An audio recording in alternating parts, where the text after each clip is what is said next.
gue selalu ngomong sama tim gue, you are not a master chef, gue bilang begitu. Jadi kita gak punya hak buat gue untuk bilang restoran ini enak atau enggak. Yang paling efektif yang mungkin banyak pebisnis lupa itu adalah lu bisa pakai boost post di Instagram. 50.000 buat boost post, terus habis itu satu boost post itu gue dapat menghasilkan kurang lebih 20 juta. Founders Theory.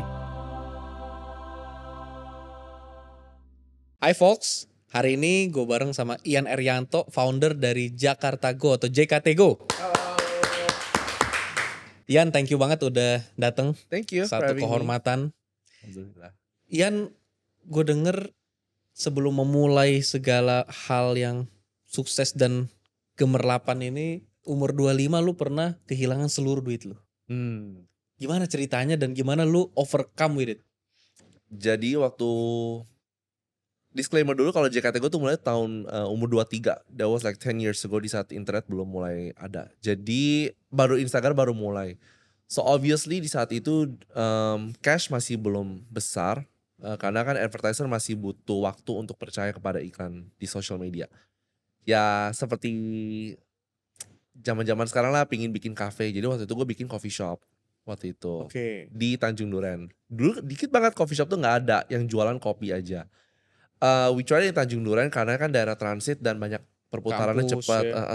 Terus habis itu meskipun dapat investment dari orang tua, tapi kan seiring berjalan banyak banget dong kalau misalnya konsepnya tidak berhasil and everything, harus kita ulik dan butuh dana tambahan. Nah itu semua pakai dana pribadi gua gitu, karena gua gak enak dong minta balik dari orang tua. Jadi selama itu 1 year kita harus ubah beberapa konsep, kurang lebih kayaknya habis 150 juta waktu itu, gue inget banget. Terus habis itu udah, setelah itu tidak berhasil, I decided to shut it down dan I'm left with, kalau gak salah tuh sekitar 10 juta di rekening gue. Jadi in a way for me dari 150 juta ke 10 juta itu jauh banget. Dan di saat itu ya namanya umur 25, menikmati hidup. Ya clubbing lah, head on sana sini, pergi trip ke luar negeri. So that's how I kinda lose my money. Terus habis itu in the overcoming years baru mulai pelan-pelan berjalan sendirinya gitu. Saving lah gitu sih. Setelah dari itu berarti bisnis pertama lu? Kalau buka retail iya, tapi ada JKT Go but in the middle of JKT Go. Jadi sembari ngurusin JKT Go, terus habis itu ada cafe juga. Gitu. Dan menurut catatan yang gue dapet, lu juga memang pernah jadi penulis majalah. Yes, that's my first job actually. Dan kalau gak salah sempat keterima di majalah yang memang majalah yang lu idolain lah. Merek apa ya? Merek apa majalahnya? Indonesia Tatler. Itu dia. Itu kalau dia, gue takutnya salah sebut bacanya kan. Tatler. Iyalah, siapa yang gak tau Tatler gitu ya. I was there when I was 21, I think 21 atau 22 dapat kerjaan di situ. It's my dream job sih actually. Tapi habis itu lama-kelamaan baru menyadari kayaknya bisa deh ngelakuin something yang lebih. Karena waktu itu jadi tugas gue itu kenapa bisa ke JKT Go, jadi tugas gue di media itu adalah untuk scouting restoran setiap minggu. Dan dulu kalau lu kerja di majalah, tugas di Tatler itu maksudnya? Iya. Scouting restoran. Jadi tiap hari gue makan. Hobi ya? Hobi. Dan zaman itu karena temen-temen gue tahu gue kerja di Tatler dan tahu apa kerjaan gue, mereka tuh bakal nanya setiap minggu, ada restoran apa yang baru. Mereka gak akan bisa lihat review gue, karena kalau di majalah kan ada, semua harus diselesaikan 2 bulan sebelumnya. Jadi lu baru bisa lihat gue 2 bulan setelahnya lah gitu. Jadi gue cuma BBM aja, minggu ini ada ini, minggu ini ada ini, minggu ini ada ini. Zaman BBM. Sampai saat itu gue baru menyadari, okay, this isn't right gitu loh. Lu ada majalah tapi kenapa lu masih nanya ke gue gitu. Lu kan bisa lihat majalah. Ya udah akhirnya gue decide untuk create JKT Go, iseng-iseng untuk membantu teman-teman gue sebenarnya. Itu umur 23. Umur 23. Itu sekarang tahun 2014. 2013. Iya, 2013. Facebook aja baru on lah kali itu ya. Instagram juga baru on. Iya. Tapi very funny story, sebenarnya tuh JKT Go tuh maunya dibuat website, Dit. Awalnya. Jadi waktu itu Instagram baru mulai, gue bilang kita kan ada bank konten nih. Udah post ada Instagram lah gitu kan. Terus habis itu siapa tahu nanti ada followers, 100 followers atau 200 followers dalam 6 bulan udah cukup banget lah. Terus habis itu dalam 1 hari gue inget banget, gue BBM semua temen gue personal chat gak pakai broadcast. Karena dulu kayaknya gak ada fitur broadcast, gue minta follow dong JKT Go, follow dong JKT Go. Pokoknya dalam waktu 6 jam gue dapat 200 follower temen gue. Nice. Terus habis itu JKT Go mulai posting, mulailah dari 10 likes, terus 11 likes, terus 2 like, terus 3 like, terus lama kelamaan karena banking konten kita itu banyak dan zaman itu belum ada kamera Fuji mirrorless yang bagus-bagus. Mereka semua follow JKT Go dan dalam waktu 6 bulan kita dapat 2000 orang followers organik. Tapi itu masih dulu 6 bulan masih lumayan gede lah. Iyalah. 2000. Terus habis itu it kinda rolled from that sampai akhirnya 6 bulan kita dapat 10.000 followers gitu. Wow, 10.000 di masa itu tuh sangat besar. Nah akhirnya di situ JKT Go dimulai. Dan jadi waktu kita ada website pun orang gak gitu kenal websitenya karena orang lebih suka main Instagram. Jadi kinda snowball from there dan akhirnya udahlah kita bikin lebih serius. Lu pakai kata kita karena foundernya beberapa orang atau lu sendiri? Dulu waktu itu ada sama 2 temen gue, tapi sekarang karena mereka harus ngebantu urusan keluarga, jadi sekarang gue sendiri. Tapi waktu itu develop beberapa orang. Develop beberapa. Cuma gue memang yang mainly bagian konten gitu. Oke. Lu scouting restoran, gimana bahasanya supaya nyaman buat semua orang ya? Ini kan konten itu menarik kalau dia tuh memang apa adanya. Ya. Tapi tidak bisa dipungkiri bahwa restoran itu ya mau bayar buat orang nyobain, nge-review gitu ya. Bener. Dan kalau nggak gitu, ya konten creator nggak dapet duit gitu kan. Bener. Nah cuman apakah di JKT Go di awal-awal lu bedain pasar mana restoran yang bayar lu buat nge-review atau ya pokoknya nyampur jadi satu, ada yang lu dibayar buat nge-review atau lu ya posting aja gitu? Nyampur. Oke. Sampai sekarang pun juga ada yang bayar, ada yang kita review juga, itu semua nyampur. Tapi dalam prinsip JKT Go selama 10 tahun berjalan, gue selalu ngomong sama tim gue, tidak boleh bash satu restoran, tidak boleh ngomong secara eksplisit itu jelek atau apa. Kenapa? Karena bagi gue gini, karena gue dulu kan pernah bikin coffee shop. Sometimes people slip up kan. Kayak misalnya hari itu dia mungkin timnya lagi ada masalah atau apa, mungkin service-nya agak slow gitu. Tapi kan kesalahan satu orang buat gue. Jadi bagi gue kalau misalnya ada satu restoran yang kurang lah servisnya atau apa makannya kurang, buat lu mungkin enak, buat gue gak enak. Jadi gue gak mungkin dong bisa bilang kayak ini restoran gak enak. Karena gue cuma melihat dari segi gue. I'm not a master chef, I don't know how to cook gitu kan. Jadi who am I? Lu lagi nyinggung orang gak? Hah? Gak lagi nyinggung orang gak? No. Oh my god. No. Jadi bagi gue di saat itu gue selalu ngomong sama tim gue, you are not a master chef, gue bilang begitu. Jadi kita gak punya hak buat gue untuk bilang restoran ini enak atau enggak. But worth to try. Paling kita kalau misalnya ke restoran, kita nanya apa sih cerita di balik restoran ini. Apa sih yang menurut lu orang gak tahu dari menu-menu ini gitu. Terus habis itu apa sih yang orang harus coba. And we try to bring out the best in our clients gitu. Karena kan everyone has their story kan. Dan gak semua orang suka dengan story ini. Tapi ada juga orang yang suka sama story ini. Nah, let's say lu datang ke tempat restoran yang gak bayar lu nih, yang organik lu datengin dan segala macam. Terus yang lu lakuin jadi sebenarnya kalau sekarang kan namanya food reviewer dan segala macam kan rata-rata ya bilang ini enak, ini enggak, oh yang ininya oke, yang ini kurang. Kalau dari awal yang lu lakuin adalah ngegaliin story mereka. Jadi mulai kayak dari kemarin gue baru implement hari Senin ini JKT Go sudah tidak boleh bilang enak atau tidak. Jadi every time, soalnya kemarin ada satu restoran fine dining di restoran apa gue lupa, pokoknya restoran Jepang.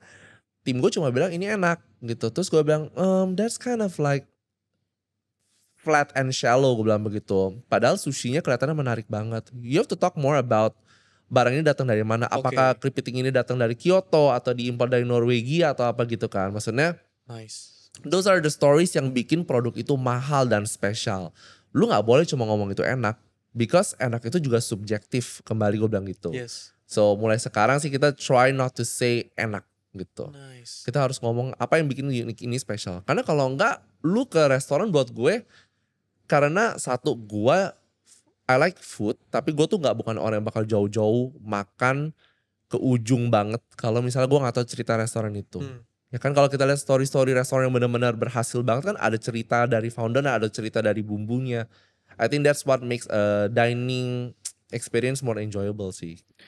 Gua rasa kalau itu jadi unique selling pointnya JKT Go, itu sangat masuk akal karena dibaliknya ada lu yang ya kawakan lah. Emang maksudnya penulis majalah terkenal dan segala macam. Tapi pertanyaan gue adalah waktu itu awal-awal mula mungkin lu terjun sampai semuanya. Gua rasa sekarang dugaan gue nih, lu udah punya tim yang lebih proper kayak tadi lu bilang tim lu. Ketika sentuhan itu agak hilang dan gue yakin lu juga pasti pengen lebih ya sedikit lebih santai dan segala macam. Apakah lu ngerasa JKT Go warnanya masih memuaskan sekarang? Ataukah lu emang ngerasa tetap beda sih kalau gue yang pegang itu warnanya beda? Atau lu berhasil nemuin formula tanpa lu pun JKT Go tetap bisa seperti yang lu ekspektasikan? Oke, jadi for me I'm very happy. Jadi waktu pertama kali gue JKT gue pasti shoot konten, itu benar. Sampai akhirnya gue memberanikan diri, udahlah gue harus hire satu tim nih bantuin gue. Tim gue yang ini sampai sekarang udah, she's been with us for 5 years. Kalau teman-teman lihat namanya tuh Cici JKT Go. Dulu tuh gue sering banget berantem sama dia, bener-bener ribut banget karena style dia tuh sangat berbeda dengan style gue. Tapi di saat seperti konten dia naik, ternyata rame juga ya, banyak ya yang suka, banyak ya feedback yang ngomong sama gue kayak ngomong, itu siapa sih Cici JKT Go yang suaranya agak serak-serak kayak pilek gitu. Gue baru menyadari, ternyata orang suka style dia juga loh. Terus habis itu gue bawa orang ketiga lagi. Terus ternyata orang juga suka ya sama style dia. Jadi bagi gue sekarang lebih kayak feel free to express, yang penting gue tahu. Cuma kalau misalnya setiap orang itu kita ada guideline lah, kayak ini kurang menarik gitu. Jadi semua video yang teman-teman lihat itu tuh pasti dilihat dulu sama tim-tim yang Cici JKT Go itu. Dilihat ada gak sih clickbaitnya, isinya ada gak sih, dagingnya ada gak sih gitu. Bagi gue yang penting dagingnya harus ada sih, Dit. Kalau misalnya dagingnya gak ada, it's just a plain content, cuma bilang ini enak, itu gak enak. Then we have to reshoot it. Sering banget JKT Go tuh kadang misalnya dibikin nih sama tim A. Kok jelek ya? Kita ngomong sama dia, meskipun dia udah 2 tahun sama kita, kok jelek ya? Jadi gimana? Reshoot. Jadi besoknya kita datang ke restoran itu lagi. Mungkin kadang kita gak enak, kita bilang gak apa-apa, kita bayar yang kali ini, makanan kita bayar gitu. Kita reshoot. Baru kita olah lagi, baru kita show. Nice. Soalnya kalau jelek malu-maluin dong, Dit. Gitu loh. Gue gak enak sama klien yang udah benar-benar mempercayakan ke kita gitu loh. Dan itu pilar lo, kalau itu gak menarik, penonton juga lama-lama ngerasa lama-lama tinggalin. Bahkan gue sering ribut sama tim gue, bilang kok jelek ya? Bener-bener gue bilang kok jelek ya? Gak menarik gitu loh istilahnya. Cuma again kan numbers don't lie kan terkadang kalau di Instagram. Buat gue jelek, mungkin buat orang lain bagus gitu loh. Jadi for me I learn to be, gue tidak boleh merasa gue itu yang tahu segalanya.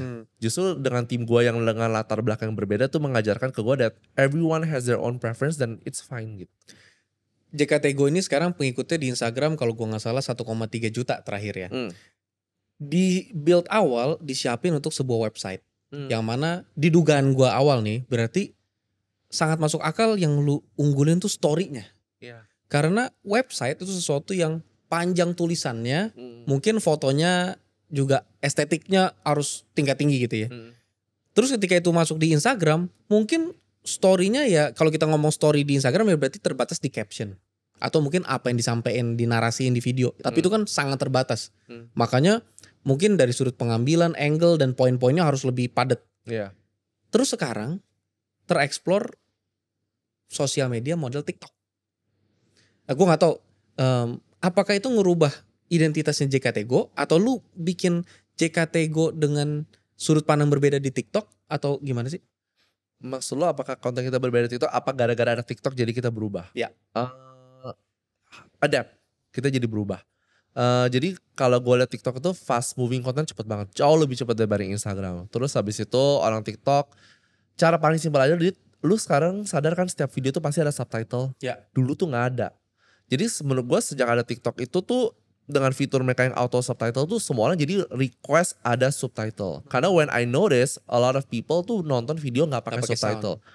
Gue aja kadang kalau pagi I don't wanna watch a video with a sound gitu loh. Jadi itu sih yang little changes that we make sebenarnya. Tapi itu juga adapt ke kita yang fast pace-nya jauh lebih cepat sekarang gitu. Fast pace itu kalau dihitung frekuensi upload nih, umumnya lu berapa sehari? 3 kali? Sehari sebenarnya kalau gue pribadi nargetin dulu 6. Terus habis itu gue mau coba 12 tapi gak berhasil. Karena engagementnya ternyata, tapi terkadang ada konten yang bagus bisa meledak semua 12-12 ya. Ada konten yang biasa aja nggak bisa meledak lah. Cuman relevan sih kalau menurut gue ada cerita yang lucu banget, ya post aja, nggak usah mikir. Karena gue nggak mau JKT gue terlalu dibuat kayak harus ini ya, guideline-nya sehari harus 3, harus 6. Aduh ribet banget ya. Bagi gue kalau memang ceritanya ini bagus dan ngebantu orang, kayaknya it doesn't have any limits deh Iya. gitu. Dan selain restoran sekarang event-event apa segala macam kan di-share. Tapi biasanya sekarang cara orang narik pembaca adalah kasus. Lu main ke situ juga gak? Kemarin cuman gara-gara ada kasus yang mungkin kalau teman-teman lihat yang taksi online gitu kan. Oke. Itu kalau nggak salah tim gua tuh kenal Maksudnya sama yang perampokan 100 juta? Oke. Iya. Banyak yang minta kita up. Dan sebenarnya kenapa itu sebenarnya tim gue yang up. Dan gue allow itu di up. Kenapa? Karena gue juga sering denger tim gue sendiri digituin sama modus-modus beginilah. Sering dapat yang drivernya mabok or apa-apa. Jadi bagi gue it's important to know gitu. Dan kita kalau nggak salah tim gue juga lumayan kenal sama orangnya gitu. Jadi valid lah. Karena banyak loh yang suka banget DM kita untuk tolong dong up, gue dirampok di sini. Tolong dong anjing gue ini atau gimana. Sometimes bukannya gue nggak mau bantu upload ya, Dit. Cuman terkadang kalau misalnya cuma satu orang yang ngomong doang, gue kan sebagai media gue harus memverifikasi ini dong gitu. Jadi susah untuk gue ngomong mau up, bukannya gue nggak mau bantu loh gitu. Cuma yang masalah kemarin itu banyak banget yang request untuk up. Jadi valid nih dari a lot of different resources gitu loh. Jadi akhirnya kita baru berani up tanpa menyinggung nama gitu. Karena gue gak mau misalnya cewek itu lagi panik tiba-tiba dia salah sebut nama merek kan. Gue gak mau kena dong. Jadi gue gak mau, gue cuma bilang sekilas kasusnya apa tapi tidak ngomong nama. Nice. JKT Go ini kalau sekilas gue lihat ini adaptasinya tuh luar biasa. Dari makanan, sekarang hampir semua informasi lah yang relevan buat Jakarta dan sekitarnya dan segala macam. Dan dengan perubahan adaptasi fast pace yang lebih cepat, mungkin dimanapun kalau kuantitas lebih banyak, kualitasnya sedikit harus dikompromi gitu ya. Itu ngeganggu lu gak? Enggak sih, karena jujur hoki tim gue agak bawel. Cuman terkadang yang susahnya itu adalah karena JKT kan kita punya visi nih untuk selalu memberikan konten yang terbaik gitu. Jadi setiap kali orang datang kita ngomong please biarin JKT berkreasi dengan cara kita sendiri. Tapi terkadang adalah beberapa merek yang udah punya brand guideline sendiri yang tidak bisa diutak-atik. Dan kita tuh kadang bisa debat loh, Dit. Ngomong tuh bisa jam 2 pagi gitu loh. Bahkan gue juga kadang gedek gitu kan istilahnya. I know that they're trying to do their job, tapi I'm trying to do my job. Jadi kita disclaimer aja kalau misalnya kalian ikuti dengan cara ini nggak akan naik nih videonya karena kita udah kurang lebih tahu lah mana yang naik mana yang enggak, clickbaitnya apa and so on. Nggak bisa pokoknya atasan kita maunya ini, ya udah dong gitu. Gue hormatin lah klien, ya udah Kak, tapi kalau misalnya itu maaf ya kita nggak bisa bantu lebih itu. Ya udah terkadang ada yang nggak naik ya mau gimana lagi. Tapi ujung-ujungnya bagi kita udah profesional, kita harus ngomong Kak aku selalu memberikan yang terbaik gitu. Kita salah gini-gini. Cuman terkadang kalau misalnya kliennya udah sering banget sama kita bisa nawarin Kak gini deh kemarin gak naik kan. Boleh gak kita bikin giveaway lalalili gitu loh. Gak usah bayar. Yang penting konten lo harus naik. Oke. Gitu. Karena bagi gue itu sebuah reputasi yang harus gue jaga gitu loh. Dan every time sejak kegagalan umur 25 tahun itu di situ gue belajar bahwa if people offer you an opportunity and they're actually willing to pay for that opportunity to be with you, lu harus take good care of them. No matter how small amount. Misalnya dia cuma mau kasih 100 ribu atau 200 ribu. Cuma kan it's what they have kan. Yeah. Jadi gue tidak boleh mengacukan nominal itu. Bagi gue lu bayar gue harus memberikan yang terbaik gitu sih. Itu prinsip gue dan itulah yang gue bilang ke tim-tim gue. Gitu. Yeah. Sekarang JKT Go kalau di TikTok mengikuti berapa? I don't know, I think 100 ribuan ya sebenarnya. Nah itu kan 10%-an daripada Instagram ya. Yeah. Tapi gimana pun TikTok biasanya nih secara subjektif gue lihat itu jadi referral awal. Abis itu orang refernya pasti ke Instagram lagi gitu ya. Bener. Jadi Instagram tuh orang anggap lebih trusted. Kalau TikTok sesuatu yang lebih baru kayaknya setiap menit ada sesuatu yang baru gitu kan. Iya. Nah pertanyaan gue adalah ketika lu ngelihat JKT Go berkembang di Instagram, di TikTok, terus mungkin beberapa platform lainnya, kenapa yang lu ambil langkahnya adalah lu ngebikin investasi atau pengembangannya ke bisnis real, bukan ke media-media, misalnya contoh media segmen seperti bola, khusus bola, oh ini media khusus pecinta binatang, apa segala, Apa gue gak tahu apa lu emang ngembangin atau lu pernah nyoba. Tapi kan yang gue lihat lu punya bisnis apa rumah hantu mungkin, makanan hewan, terus ada bisnis apa villa di Bali dan segala macam. Kenapa lu nggak larinya ke media atau lu ngerasa justru media ini adalah alat buat lu invest ke beberapa bisnis real atau gimana? Satu bisa begitu, tapi kalau gua selalu percaya if you really like something then you can explore it. Jadi kalau misalnya waktu itu banyak-banyak yang suka bikin, kenapa JKT gua gak bikin musik? Tim gua pernah ngomong, oke, gue bilang gitu, do you play music? Enggak. Do you understand music? Enggak. Bagi gua terus gimana lu mau survive? Lu bakal cuma regram konten-konten orang? That's not original. Jadi waktu itu sempat ada di mana umur 5-6 tahun tuh JKT gua mati suri. Umur 5-6 tahun. Itu benar-benar kayak orang tuh setiap kali nanya ke gue, Dit, JKT gue ngapain sekarang? Gue kayak, berarti kayak lu gak nonton. We're not doing anything gitu dong. Jadi sejak saat itu gue gak mau bikin sesuatu yang gue gak passionate about atau tim gue gak ngerti. Gak ada gunanya. Because no matter how hard you try, lu gak akan bisa ngalahin orang yang benar-benar misalnya suka banget. Kayak Indo Musikgram tuh bagus banget kan kontennya. Because they're really passionate about music dan mereka tuh kenal semua komunitasnya. Jadi buat gua lebih baik kita collab aja gitu. Karena kan sekarang JKT Go lagi mau main community nih. Kita baru nge-launching satu akun namanya Tenten. Jadi tuh selama pandemi ini gua kan ngembangin side hustle namanya Fat Chicken Books kalau ya. Jadi tuh sebenarnya tuh titik balik di mana gua dapat all my money back ketika umur 25. Itu di Fat Chicken Books. Itu apa? Bisnisnya impor pre-love buku pre-love ya? Iya, jadi lu udah beli buku kan terkadang lu dibanding dijadiin di shelf doang, lu bisa jual ke gue dan gue resell it at a much lower price. Sebab waktu itu gue harus berpikir dong kalau gak ada duit, I need to make money fast. Jadi waktu itu gue sering beli buku, banyak banget di toko buku. Ada 50 buku, gue ingat banget. Otak gue cuma ngomong, kalau gue 100.000 aja gitu, gue jual satu buku, gue dapat 5 juta deh akhir minggu ini. Gue foto deh gitu yang bagus. Terus akhirnya thankfully ketika gue repost di JKT gue di story, ada satu book blogger yang repost itu di Twitter dia. Dan itu meledak. Semua buku itu sold out within one night. Dan teman-teman tuh banyak yang nanya ke kita, boleh gak sih gue nitip jual buku gitu. Jadi di saat itulah gue baru menyadari community itu sangat penting. Jadi gue mau JKT Go, I think everyone, lu ada preference sendiri lah antara lu main bola atau futsal atau Tamiya misalnya gitu. I have my own preference. Dan terkadang kalau lu punya pasangan kan you cannot force your pasangan untuk ngikutin lu kemanapun.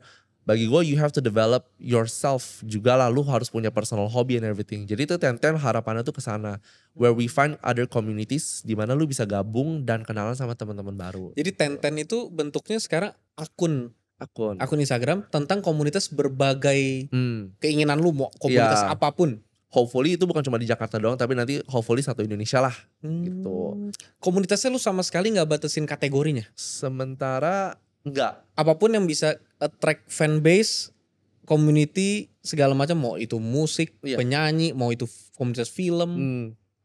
Karena bagi gue itu bukan buat gue mau gimmick ya. Bagi gue istilahnya every community has its purpose menurut gue.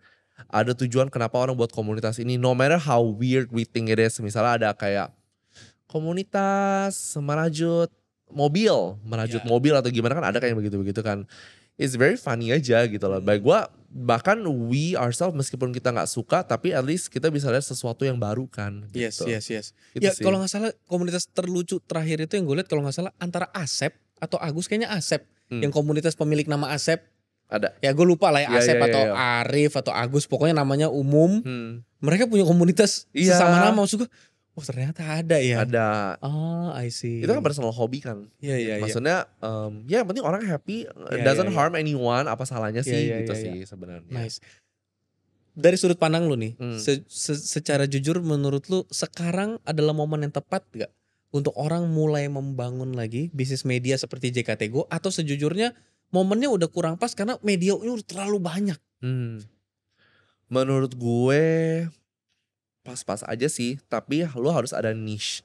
Karena dari awal kan kita udah ngomong kalau JKT Go itu adalah Jakarta City Guide gitu. Begitu juga dengan sister account kita yang Bandung dan Surabaya itu selalu City Guide. Kalau menurut gue, if you wanna build a media, you have to know the purpose of your media. It cannot just be money ya menurut gue. Meskipun ujung-ujungnya tetap lu harus make sure it's profitable. kalau media lu tuh tidak ada something that you stand for, orang tuh nggak akan merasa lu Nggak ada jiwanya nggak ada gitu jiwanya. ya. Apa sih? Ini kayak lu kan misalnya kelihatan podcastnya ini gitu. Oh jadi kalau misalnya if someone ask si Adit podcastnya apa sih? Gue bisa langsung jelasin loh Adit. Ini dia interview ini gitu. Only businessman gue bilang gitu kan.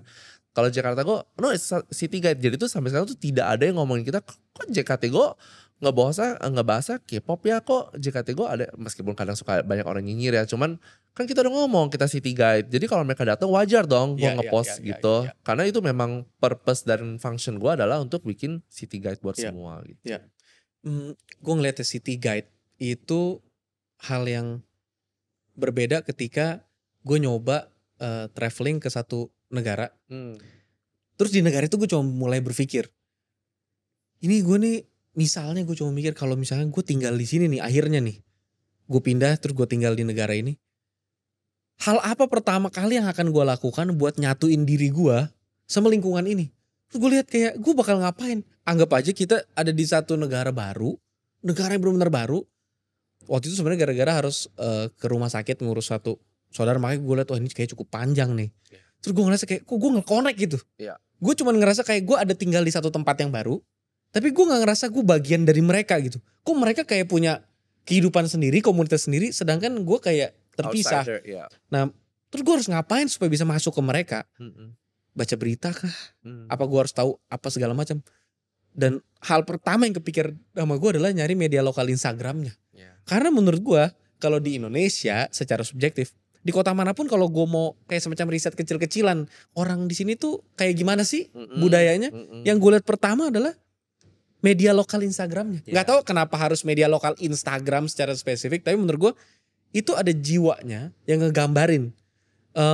Yang menarik adalah dari yang lu bangun, lu mulainya kan dari makanan. Sesuatu yang lu kerjain di Tatler, dan ternyata bisa berkembang dan ya mengarah kemana passion lu berada. Gak semua bisnis harus dibangun dari passion. Bener. Tapi bisnis yang lu jalanin ini bisnis yang dibangunnya dari passion. Dan menurut gue pertanyaan gue tadi sangat terjawab ketika lu bilang ya lu jalanin tadi kenapa gak musik? Emang lu main musik? Emang lu suka musik? Ya tadi makanan hewan. Lu gak pelihara hewan tertentu. Terus lu mau bisnis terkait itu gimana cara nyambungnya? Sebenarnya kalau buat beberapa orang ya bisnis aja. Emang kalau gue ini harus ini. Tapi buat beberapa orang lainnya yang mungkin gue anggapnya lebih ke arah seniman gitu ya. Ya bisnisnya itu ada jiwanya, ada warnanya, hidup gitu. Itulah kenapa lu bisa dibilang bukan hanya gain revenue atau follower, tapi lu mempengaruhi landscape bisnis lu. Jadi apa yang lu lakuin itu benar-benar ngasih bentuk kan, bukan cuma ngikutin. Cuman yang namanya trendsetter kan biasanya orangnya idealis. Ya persis lu lah. Menurut gua ya, idealis, punya warna sendiri. Ibarat kata ya udah, lu nggak nonton nggak ada masalah. Yang penting ya gua inilah warna gua gitu kan. Nah, tapi pertanyaan gua, di titik mana lu ngerasa kompromi yang lu lakuin ini sangat besar sampai lu rasa ini sebenarnya hal yang kalau bisa gue balik muter waktu ya, ini gue nggak kompromiin dari sisi idealis lu. Thankfully, I do think about that a lot. Cuma waktu itu thankfully sekarang enggak. Cuma let me tell you about di mana JKT gue tuh harus berubah. Jadi waktu itu ada satu statement di Instagram kita, maaf ya agak kalau menyindir. Cuma dia ngomongnya begini, kok JKT gue Cina banget ya? Gue kayak pas gue baca benar-benar, oh ya, are we gimana cara ngebaca ini Cina atau enggaknya ya gitu ya? Because waktu itu foto yang difoto adalah foto acara JKT Go dan semua itu blogger-blogger lah gitu. Habis itu di komen bener, kok JKT Go Cina banget ya? Gue kayak bener-bener gue shock. Gue langsung berpikir, are we gitu loh. Padahal gue gak imply kayak gitu. Exactly. Tapi di saat itu gue menyadari, okay, we need to do something. Coba iseng. Gue cuma kayak shock, tapi abis itu gue kayak coba deh gitu. So I try untuk dulu bahasa Indonesia. Dulu tuh JKT gue tuh bahasa Inggris. If you scroll down sampai 2013, semua bahasa Inggris karena mungkin kebawa media sebelumnya kan. Terus habis itu gue ubah semua jadi Indonesia. Semua gue Indonesiain, terus habis itu mulai nge-review makanan yang halal karena banyak kebutuhan dari teman-teman gue juga di daerah selatan gitu. Terus habis itu mungkin Cici JKT gue tidak tampil terlalu sering di segmen ini, kadang harus dibagi-bagi gitu kan. Jadi talent kita mulai bervariasi. Itu JKT gue langsung naik 3 kali lipat, cepet banget. Bener-bener cepet banget. Jadi di saat itu gue baru menyadari, oh thank God I'm not that idealist in a way. Mungkin gue kayak hokinya gue agak nekat untuk mencoba terkadang gitu loh. So ya sih nothing that I regret. Ada cuma kompromi yang gue lakukan, I think jangan terlalu itu aja sih. Kayak terkadang brand maunya A nih, terus habis itu kita bilang enggak kak, lebih bagus tuh B gitu. Cuma kan dulu waktu itu ada brand yang gue kan klien gitu, istilah kalian harus ngikutin gue dong. Oh iya deh, terus habis itu hasilnya jelek dan dia malah nyalain kita padahal itu stylenya dia. Sometimes I wish I would fight back more and explain kenapa kita harus ngelakuin A, which we did now. Cuma kalau memang ujung-ujungnya lu batu banget dan gak cocok banget, kita lihat konsepnya benar-benar gak mungkin bagus nih, kita lebih baik refund duit lu aja deh gitu loh. Out of respect gitu loh, karena gue gak mau bisnis lu jelek juga, dan gue juga gak mau nama JKT gue juga jelek gitu. Nicely done menurut gue. Karena komentar, ibaratnya komentar nyindir orang itu malah naikin follower lu 3 kali lipat kan. Artinya cara lu ngerespon hal itu juga ya biasa nih kalau orang ngebaca komentar negatif pasti ini mah netizen emang julid gitu kan, atau ini mah buzzer media sebelah nih atau apa. Tapi lu ngeliat respon itu, gue lihat cara lu ngerespon, lu ngeliat oh apa iya ya.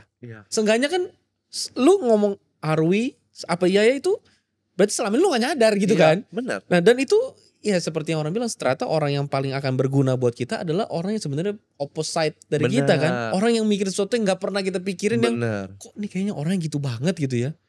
Makanya gue suka banget kadang kalau ada yang kayak berantem banget di JKT gue gitu kan. Kadang gue kayak di kolom komentar ya. Kolom komentar seru sih bacanya. Cuman I always wanted to learn apa sih maksud mereka tuh kenapa gitu. Can we create something for them gitu loh. Kalau gue sih lebih kayak melihat for me kolom komen adalah kolom pembelajaran yang sangat-sangat bagus. Karena orang tuh benar-benar rela untuk nulis di situ.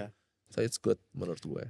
Menurut lu selama JKT Go berdiri, hal paling memorable apa dari storytelling yang lu bikin di JKT Go, apapun yang JKT Go bikin, yang benar-benar bawa value ke masyarakat atau value ke diri lu sendiri mungkin, yang paling berkesan kayak wah gila, gue inget banget. Walaupun mungkin kasusnya gak viral atau mungkin bahkan itu bukan suatu kasus. Bener.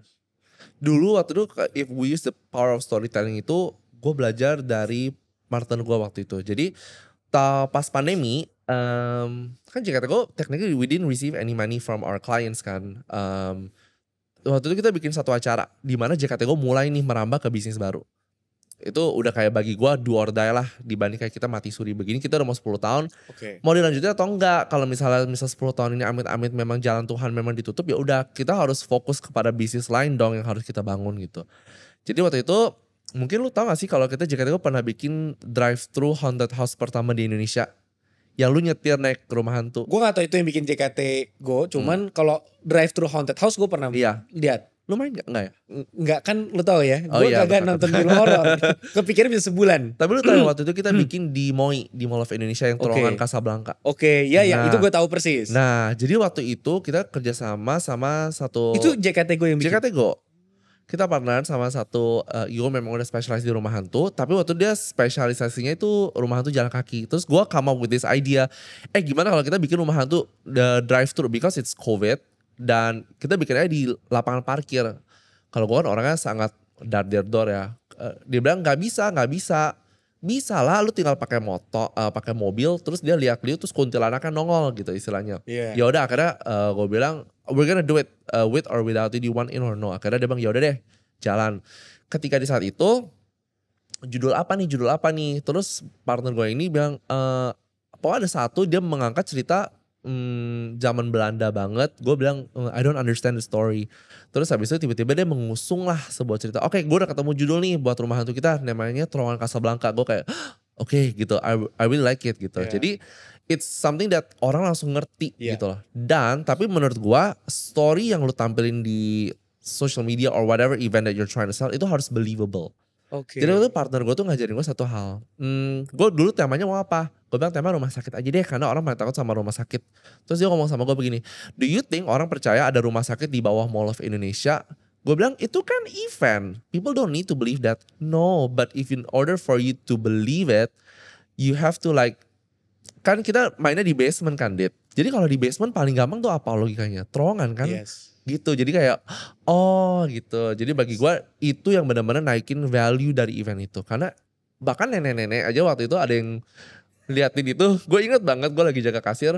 Nenek-nenek itu ngomong, oh ini terowongan Casablanca. Gue nenek-nenek aja tahu gitu loh menurut gue. Jadi lu harus cari stories yang believable for everyone. Tapi also everyone knows that story. Makanya tiap kali kalau kita bikin rumah hantu di beberapa kota, kita selalu mengangkat urban legend dari kota itu.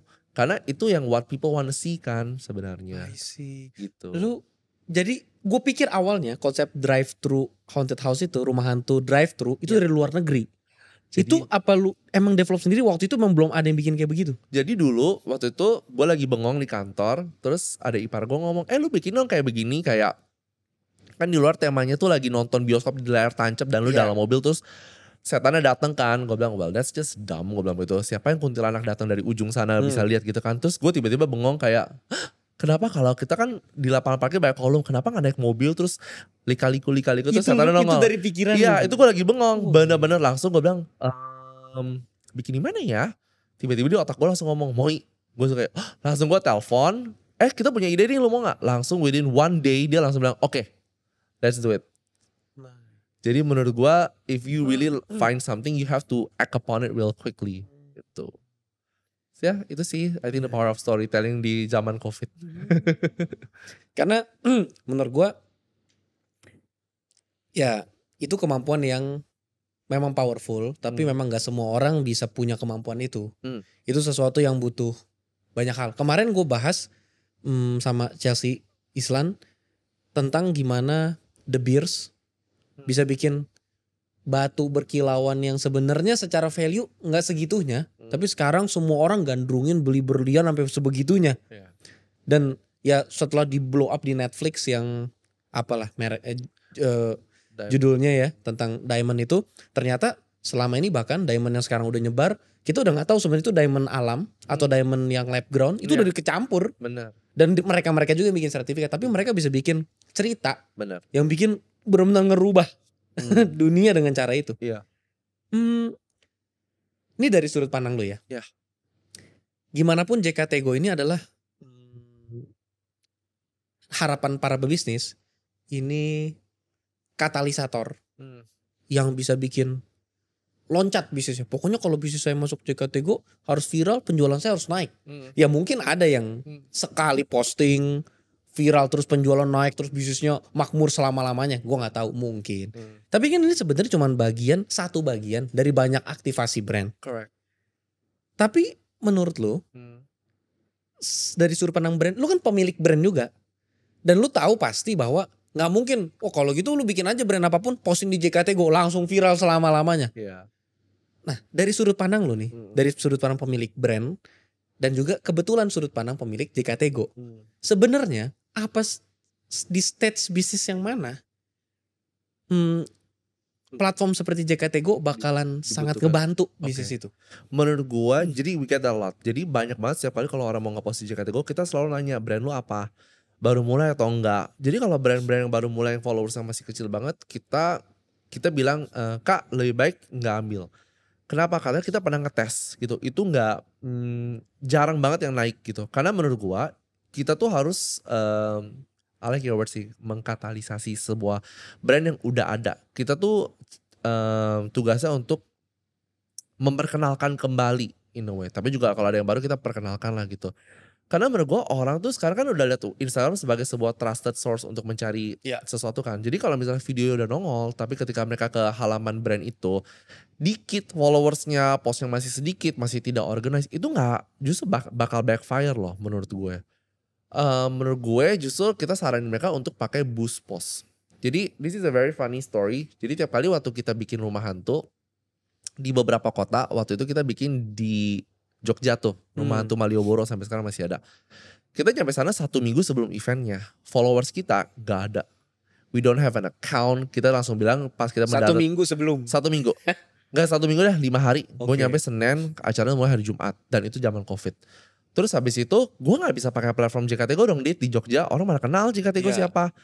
Lo tau gue ngapain? Gue bilang print flyer semuanya kita bagiin di alun-alun kota. Di semua Jogja. Cara gerilya nih Cara ya. gerilya. Terus habis itu pokoknya bawa flyer ini bisa dapat tiket masuk gratis ke rumah hantu. 1. Bawa flyer ini Iya, bisa dapat tiket gratis. tiket gratis. Jadi lu bisa nongkrong nih lu berdua 10. Menarik. Tapi lu kasih 1. Gue kasih 2 deh. Tapi kan lu bakal bawa 8 orang itu Iya, dong. iya. Nah, terus Gerilyawan nih. baik gue udah takut banget nih gimana nih. Terus habis itu yang kedua adalah yang paling efektif yang mungkin banyak pebisnis lupa itu adalah lu bisa pakai boost post di Instagram. That's a very powerful way gitu loh. Mereka biasanya kan lebih ke nggak percaya Uh-uh. bahwa itu bakal berpengaruh. Fat Chicken Box tuh ya naik tuh gara-gara boost post. Jadi gue modalnya waktu itu cuman 50.000. 50.000 buat boost post. Terus habis itu 1 boost post itu gue dapat menghasilkan kurang lebih 20 juta. Buset. Dari 50.000 loh. Karena menurut gue boost post itu sangat bagus untuk target baru ya. Lokasi. lokasi dan juga target interest. Jadi semua rumah hantu yang lu lihat itu kebantu gara-gara boost post juga. Iya. Interesting. Jadi menurut gua start using that tiny little button yang bisa impactnya banyak banget. ini menarik. Ini sebenarnya lawannya JKT gue tuh sebenarnya adalah boost post. Ya. Sebenarnya.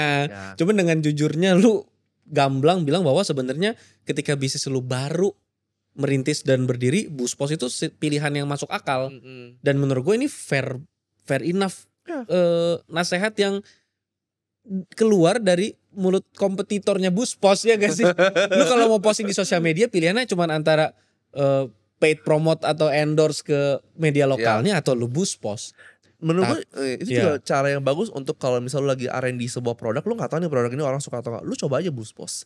If you get a lot of questions or DMs about it, you have something kan. Jadi lu gak perlu capek-capek launching produk itu, bikin toko or everything gitu. Tapi kalau misal boost post lu jalan dan banyak a lot of people are answering that, means you have something. Produk lu lumayan disukain orang nih.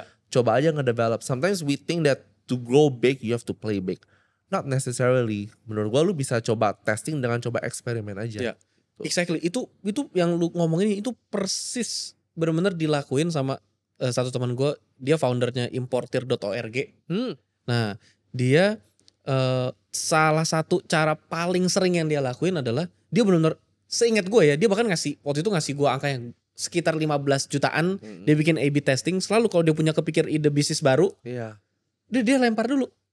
Walaupun awal-awal dia jual, ibaratnya kalau ngambil retail kan harus ngambil banyak. Ini sebenarnya dia belum untung. Dia mau ngetes pricing harga, mau ngetes apa. Dia ngetes di situ. Bener. Dengan dia ngiklan, banyak gak yang nanya, banyak gak yang ini. Dari situ dia pede lanjut atau nggak lanjut.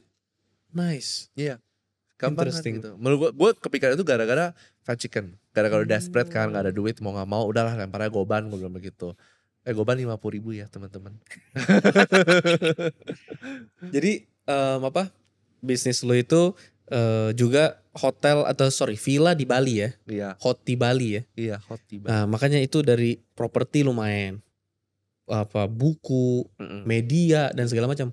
What is your biggest goal after this? I hope JKT gue satu saat bisa ke seluruh Indonesia. I hope. Maksudnya apa? Jadi ketika lu misalnya ke Surabaya pun bakal ada platform di sana yang bisa ngebantu lu seperti JKT Go. Oke. Makanya sekarang kan kita ada Surabaya Go sama Bandung Go. Oke. I hope kita tuh bisa direplicate di seluruh kota di seluruh Indonesia. Oke. Karena bener-bener loh Dit, kemarin kan kita main di rumah hantu itu kan kita main di Jawa kan, Jakarta dan Surabaya. Terus habis itu challenge-nya adalah ketika kita pindah pulau ke Sulawesi. Dalam hati gue bilang, oke lah gameplaynya beda.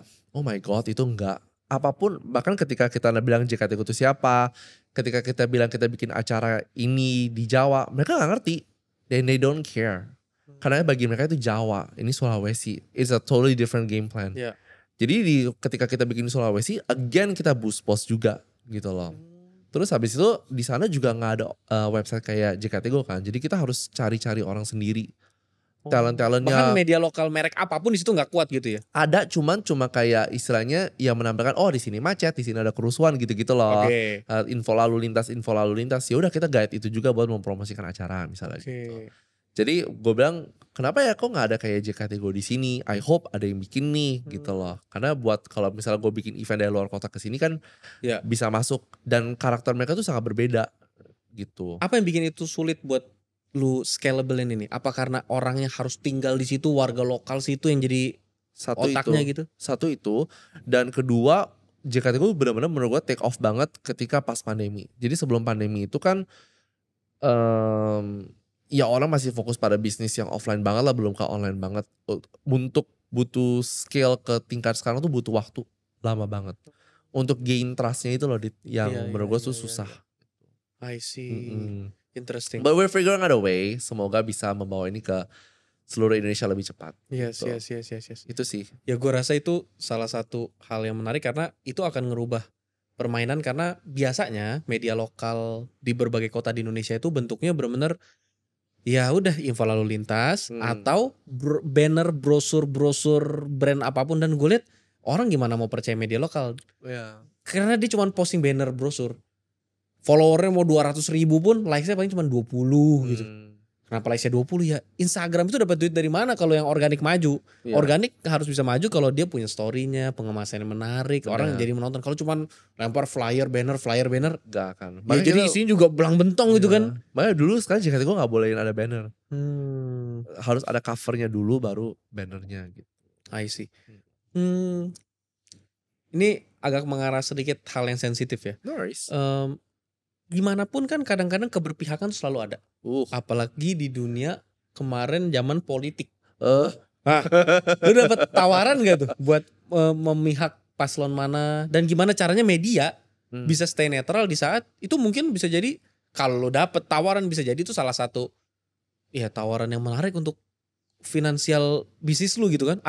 Atau di sisi lain lu ngerasa ya menurut gue gak ada masalah kalau kita berpihak, toh ini buat kebaikan dan gue memang punya trust ke value si kelompok ini gitu misalnya. Banyak yang nanya rate, cuman kita kayak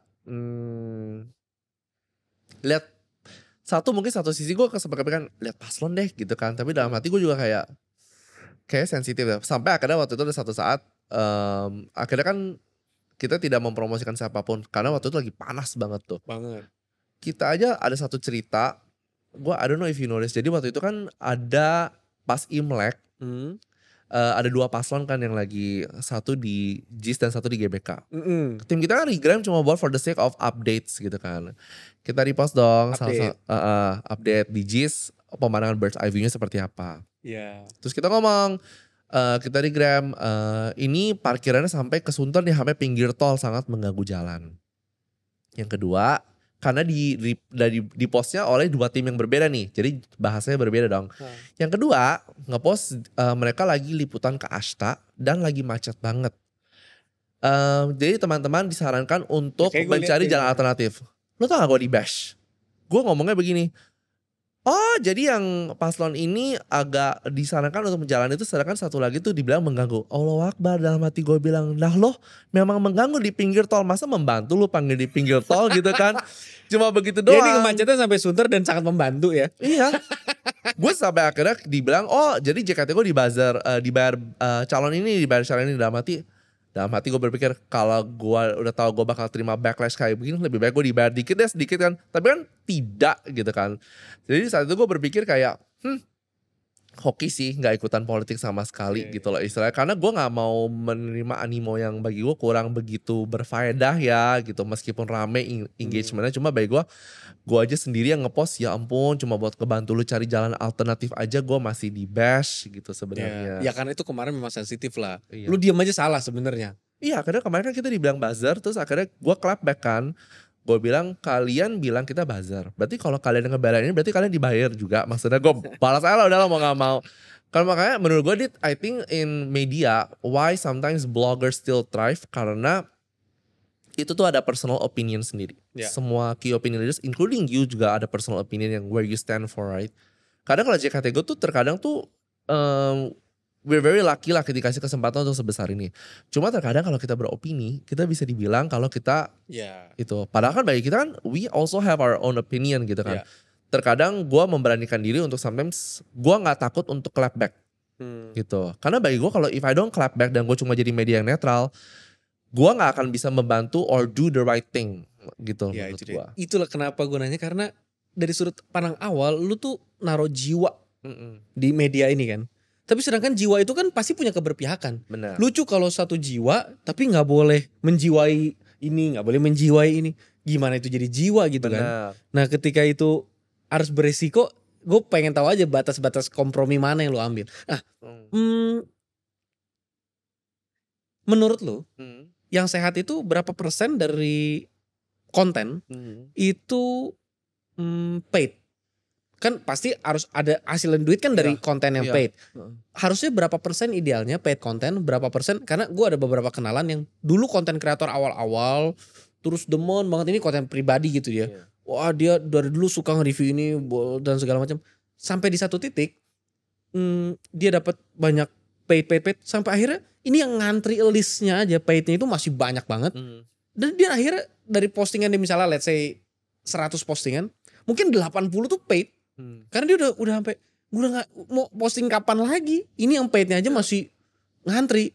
Ya dia berusaha semaksimal mungkin bikin yang paid ini kreatif, tapi kan tetap itu ya jadi nggak explore brand baru yang kan banyak hidden game yang sebenarnya dia nggak bisa paid atau nggak kepikir paid dan segala macam. Dari menurut sudut pandang lu ada gak proporsi sehatnya? Gak ada sih, maybe 60-40 atau enggak mungkin kalau bisa menurut gua. Makanya di saat itu gue selalu ngomong sama tim gue, if you don't even trust the brand atau menurut lu misalnya produknya yang lu mau promosin aja lu sendiri gak mau gitu, atau menurut lu gak bagus buat JKT gue atau tidak membantu orang lain, then don't accept it in the first place, dibanding nanti kita ribet untuk mengalokasikannya gitu. Maksudnya in real world emang lu beneran pernah nolak klien gara-gara itu? Pernah. Karena lu ngerasa ini produk gak cocok buat JKT Go. Kita langsung ngomong aja, ini gak cocok nih buat JKT Go. Takutnya kita promosin kurang. Karena JKT Go so far sekarang kan paling gede tuh demografisnya umur 25-34 RH gitu kan. Yang lebih mudanya itu persentasenya lebih kecil. Tapi sekarang persentase yang lebih tuanya juga semakin gede. So JKT Go tuh lagi maturity, lagi adaptasi nih gitu loh sebenarnya. Jadi kalau kita selalu liatin kalau ini kayak kurang cocok deh gitu. Jadi lebih baik kita gak accept in the first place. Gitu. Cuma kita kasih disclaimer sih, kalau memang istilahnya beberapa genre konten, kalau food kan pasti is for everyone. Kalau kita ngomongin kesehatan mungkin not for everyone ya. Mungkin orang yang punya masalah kesehatan seperti itu baru akan tertarik. Of course the numbers would be very different. Itu yang selalu kita kasih disclaimer dulu ke depan.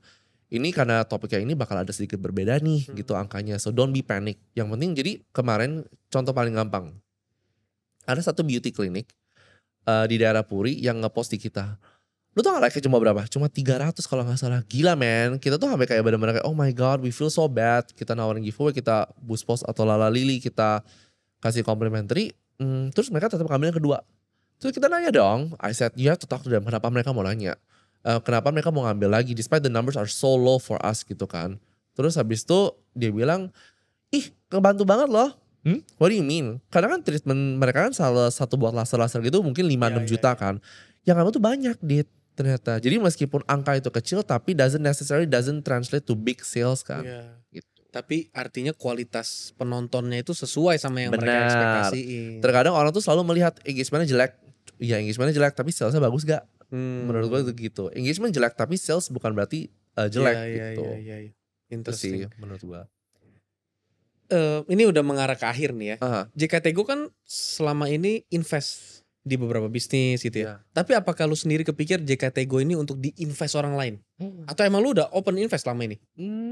Kemarin sempat ada yang approach which we are very grateful for. Cuma menurut gue satu sisi gue pingin memberikan real numbers. Misal lu mau invest ke gue nih gitu, gue pingin banget memberikan sebuah angka yang solid yang menurut gue personally bagus gitu loh. Dan gue kalau misal mau diinvest, misalnya alhamdulillah ya gue mau lihat nih kita sinerginya apa nih. Terus gue gak mau kayak lu gak mau cuma duitnya doang gitu ya. Gitu loh. Karena kalau untuk nyari strategi partner yang lu cari apa selain duit? Untuk bisnis media JKT Go nih? Visi. lu mau bawa JKT gue kemana gitu istilahnya. Oke. Can you take, karena bagi gue kan gue udah sama JKT gue 10 tahun nih. Meskipun gue udah gak bantu bisnis keluarga atau coffee shop and everything, gue selalu ditarik somewhere itu ke JKT gue. Jadi gue merasa memang ini anak sayang banget sama gue gitu loh. Jadi gue udah gedein dia selama 10 tahun, gue deserve to see ini anak mau larinya kemana nih, dia udah mau masuk kuliah kemana nih, udah mau masuk nanti kerja kemana gitu loh. Jadi bagi gue it will be nice kalau misalnya ada yang mau invest ke JKT gue, karena gue mau bawa JKT gue ke A, B, C, D, F, G to the places that I've never seen before, itu gue mau. Gitu. Kalau lo diinvest tapi dia mau ambilnya mayoritas atau akuisisi, lo akan oke? Atau menurut lu karena ini bisnis yang solo ada di sini, lu nggak mau, lu cuma mau open 30% misalnya, atau ya lu it's okay kalau selama visinya cocok, lu mau ambil akuisisi juga nggak masalah gitu. Dari kemarin tuh banyak banget yang nanyain begini ya, apakah itu pertanda? Cuma menurut gua ya karena lu ngobrolnya sama orang visi semua. Sebenarnya number of percentage tergantung sih visi. Jadi lu masih kebuka untuk misalkan ada orang akuisisi pun itu memungkinkan. Tapi at least let me be a part of it juga. Because I know things that you might not know, atau mungkin gue bisa bantu lu gitu loh. Tapi don't kick me out all of it. Maksudnya biarkan gue juga masih mau main di sini, and I will still help you guys gitu kan. Ya karena pasti sih, gue yakin kalau bisnisnya media yang jiwa begini, itu sesuatu yang gak bakal dilepas elunya, justru karena lu adalah JKT-nya. Kalau lu dan ini timnya hilang, mereka kehilangan, justru mereka gak butuh akunnya, mereka butuh tuh timnya sebenarnya, tim dan akunnya ini. Ya sih, menurut gua there's still a lot of to be explored. Iya, interesting. Karena sebenarnya apa ya, sangat banyak orang old money terutama yang benar-benar lagi ngincer media-media lokal seperti JKT Go. Nah cuman hampir selalu tabrakan di rasa kepemilikan. Karena ngerasa ini kan anak lu gitu ya. Lu gak mau ngelepas mayoritas, tapi investor ngerasa kalau dia gak punya mayoritas, dia gak bisa, ya gimana pun dia punya arah, drive-nya mau kemana gitu kan. Nah tapi di sisi lain lu yang ngerasa, gue gak mau diarahin, ini warna gue itu. Nah itulah yang gue bingung, kenapa ya ini kok sulit banget nih untuk ini kayak gini nih invest. Menurut gue I think in some ways kayak kemarin gue invest ke Escobar, which is our high school friend gitu kan. My high school friend, cuman gue sangat profesional lah. Like gue nanya ketika lu mau gue invest ke Escobar ini, what do you expect me to bring to the game? Dan gue nanya, this is your baby, lu mau ngelepas berapa persen? Kalau lu misalnya cuma ikhlas lepas segini persen, gue mikir masih oke gitu lah. Baik gue, karena baik gue itu anak dia kan, gue gak mau kayak istilah gue punya mayoritas dari brand itu, tapi ujung-ujungnya lu jadi kayak merasa anak lu hilang. Pasti ujung-ujungnya soul dari lu sendiri tuh hilang ke Escobar ini gitu kan. Jadi gue selalu nanya dulu sih, lu mau lepasnya berapa persen? How open are you? Kalau lu misalnya cuma mau lepas segini, kalau baik gue oke, then I will do it gitu loh. Karena again kan kita kayak istilah raising a child together gitu kan. Jadi again kalau misalnya ada orang yang mau invest, ya kalau yang dia mau ngambil mayoritas, I always say like mau nanya, then what would you do with Jakarta Go kalau lu misalnya mau investnya banyak kan? Kalau menurut gue lu bisa bawa sebuah Jakarta Go ke tempat yang jauh banget, terbang tinggi banget, mungkin itu bisa dibicarakan karena menurut gue kapabilitas lu jauh lebih tinggi di situ dibanding gue. Tuh. Kalau gue orangnya I try my best not to be too idealist atau something that kegagalan itu ngajarin gue waktu umur 25 adalah gue tidak boleh merasa tahu semuanya, pintar akan segala sesuatu, karena menurut gue di atas langit masih langit tinggi banget gitu. Tuh nice. Thank you so much Ian. Thank you. Ini pertemuan yang menarik. Kita belajar banyak dari media inklusif di Instagram yang booming, viral, dan menariknya bukan hanya punya pengikut yang banyak, tapi punya warna dan bisa ngerubah landscape bisnis di mana dia berkecimpung di dalamnya. Jadi kita ketemu sama change maker di sini. Thank you so much for your time. Thank you. Sampai ketemu Fox. Bye.